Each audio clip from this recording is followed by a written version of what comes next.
Welcome. If you want to record sounds in your Archos Diamond Gamma, for the first you have to open Tools folder, and after that just simply open the recorder. After that we have to accept all of the permissions. And right now if you want to start the record, you have to click right here.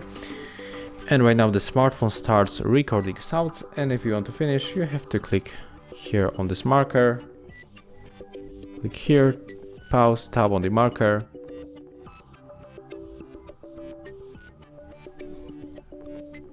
Now we can rename our record, so we can save it like a new record.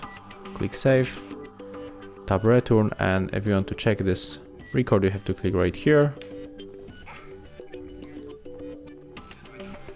Starts recording sounds, and if you want to finish, you have to click here on this marker. So as you can see, that's how it sounds. Thank you guys for watching. Leave thumbs ups, comments, and subscribe to our channel.